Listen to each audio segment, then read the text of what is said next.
कहीं पर खेत गिर जाते हैं, कहीं पर रास्ते गिर जाते हैं। तो यहाँ पर जो ये घर हैं इतने सारे, इनको तो खतरा ही मंडरा रहा है काफ़ी हद तक। ले ही जाते हैं सामान, अपना भी घूमना फिरना हो जाएगा। जब भी कहीं जाने का प्लान बनाता हूँ उस दिन बारिश हो ही जाती है। कुछ दिन पहले से तो बिल्कुल मटेला मटेला आ रहा था पानी। दुकानों में पूछना पड़ेगा कि सामान वगैरह है या नहीं है। रस पैकेट, हाँ, प्यास से हालत ख़राब हो सकती है। कहीं पानी मिल सकता है, कहीं नहीं मिल सकता। 14-15 केजी हो सकता है इस थैले का वेट।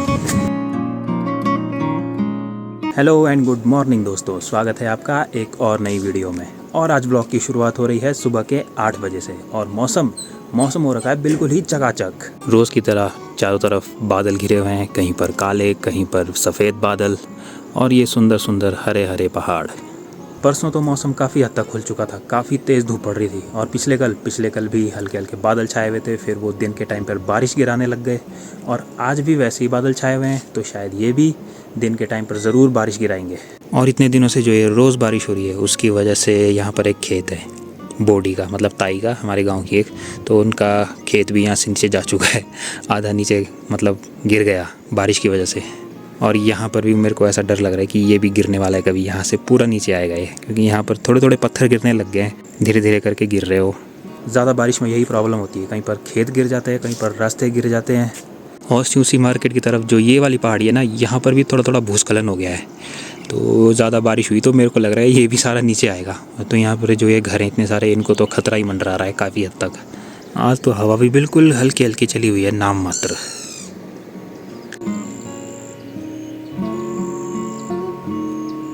और अभी मैं निकल पड़ा हूँ पंचपुरी की तरफ। एक हमारे गांव में दादी है, तो उनका सामान वगैरह आया हुआ है कुछ वहाँ पंचपुरी में ना, तो उसको लेने जा रहा हूँ मैं। उन्होंने पिछले कल ही बोल दिया था मेरे को कि भाई बेटा तू सामान वगैरह ले आइयो वहाँ से मेरा थोड़ा बहुत। दादी काफ़ी बुज़ुर्ग हैं, इसलिए मैंने सोचा चलो ले ही आते हैं सामान, अपना भी घूमना फिरना हो जाएगा।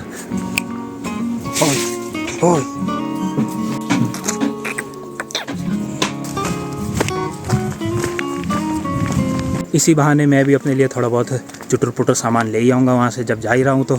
बस बारिश बीच में दस्तक ना दे दे, क्योंकि मैं जब भी कहीं जाने का प्लान बनाता हूँ उस दिन बारिश हो ही जाती है कुछ ना कुछ।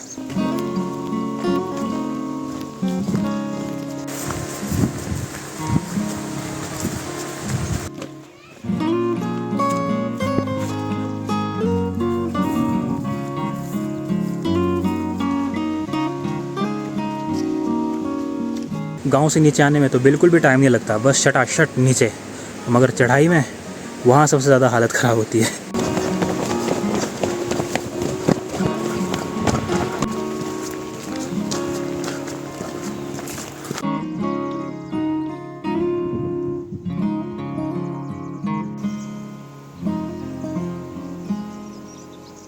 मस्त वाइब्स आ रही है यहाँ खेतों में, ठंडी ठंडी हवाएं और हरे भरे खेत।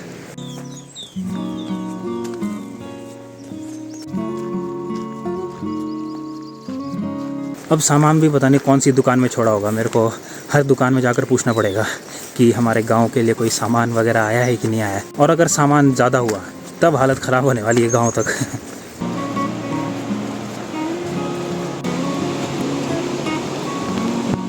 कुछ दिन पहले कैसे हो रही थी नदी, बिल्कुल काली और तेज़, बहुत ही खतरनाक हो रही थी नदी। और अब देखो कैसी हो गई है, बिल्कुल शांत। अब तो नदी का पानी भी बिल्कुल साफ़ हो गया है, वरना कुछ दिन पहले से तो बिल्कुल मटेला मटेला आ रहा था पानी।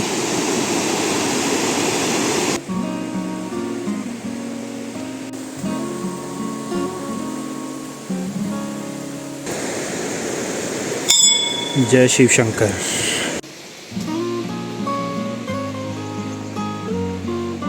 तो फाइनली पंचपुरी में पहुंचा। अब यहाँ पर दुकानों में पूछना पड़ेगा कि सामान वगैरह है या नहीं है, फिर उसको उठाते और निकलते हैं वापस।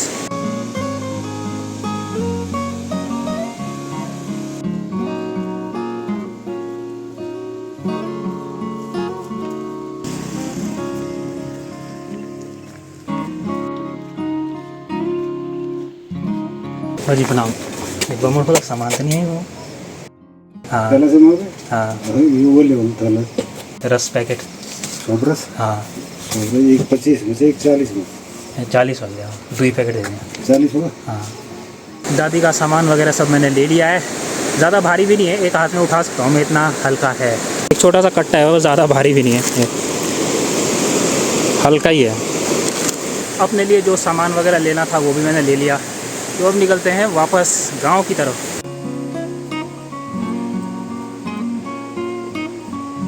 एक तो ये वाली चढ़ाई सबसे ख़तरनाक है, हरकंडाई गांव वाली। उसके बाद हमारे गांव में जो नीचे की तरफ खेत हैं वहाँ से एक चढ़ाई आती है, वो वाली। ये दोनों चढ़ाइयाँ सबसे ख़तरनाक है। हल्की हल्की धूप पड़ रही है और काफ़ी तेज़ पड़ रही है। गर्मी से हालत ख़राब हो गई।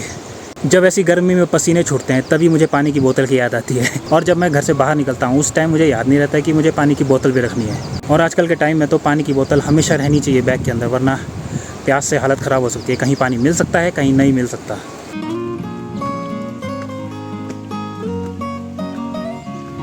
आपके आइडिया से कितना वेट हो सकता है इस थैले का?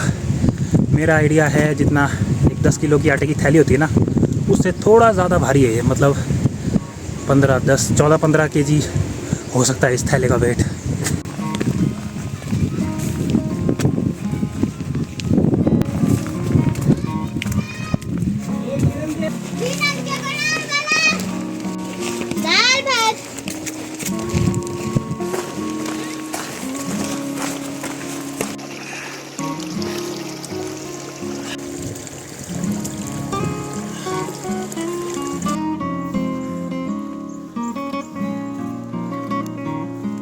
रास्ते में कोई लकड़ी के बोझे बना गया और यहीं छोड़ गया इनको।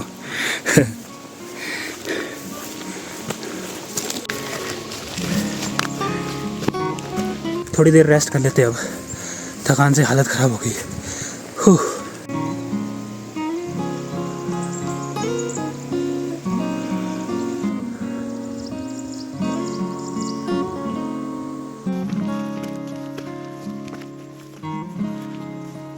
भाई ऐसी क्या दुश्मनी है मौसम की मेरे साथ?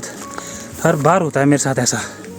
मैं जब मार्केट जाता हूँ या कहीं जाता हूँ तो तेज़ धूप निकली होती है, और जब वापस गांव की तरफ आ रहा था तब भी तेज़ धूप थी। और जैसे ही गांव में पहुँचा अपने तो बादल लग गए और धूप गायब हो गई।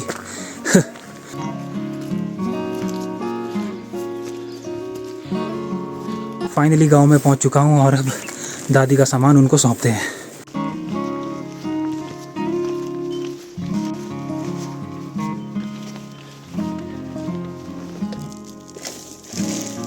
और वापस से पहुंच चुका हूं मैं अपनी घर की छत पे। अगर थकान को दूर भगाना है तो छत पे आके ठंडी ठंडी हवा का आनंद लो।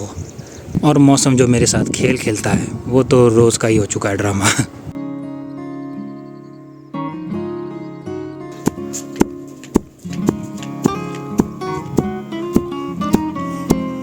और इसको कहते हैं चूहे की कुटाई। अब हिंदी में पता नहीं इसको क्या बोलते होंगे, गूगल बाबा से ही पूछना पड़ेगा। अरे इसको हिंदी में चौलाई बोलते हैं यार। मुझे याद तो था कि इसको चौलाई बोलते हैं, पता नहीं कैसे भूल गया। वो तो मैंने गूगल में सर्च किया अभी तो उसने बताया चौलाई। इसके मैंने काफ़ी साग खा लिए फिर भी मैं इसका नाम भूल गया, चौलाई। कूट कूट के आज जितना निकला वो ये रहा, देखो ये है उसके चूहे के बीज, चौलाई।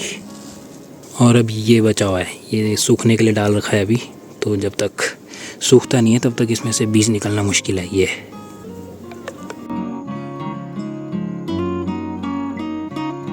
अभी शाम के 5 बज रहे हैं और आप मेरे पीछे देख सकते हैं कि काले काले बादल चारों तरफ से घिर कर आ रहे हैं जो शायद बारिश गिरा दे। मगर उसी के साथ साथ मौसम भी थोड़ा थोड़ा साफ़ हो रखा है। वहाँ पर धूप निकली हुई है, काले काले बादल छा गए हैं चारों तरफ से, मगर वहाँ उस तरफ धूप निकली हुई है।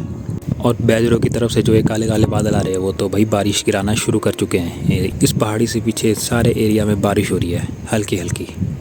और ये वाली बारिश बस कुछ 10-15 मिनट में यहाँ पहुँच ही जाएगी। और वही हल्की हल्की बारिश धीरे धीरे करके यहाँ भी पहुँच ही चुकी है।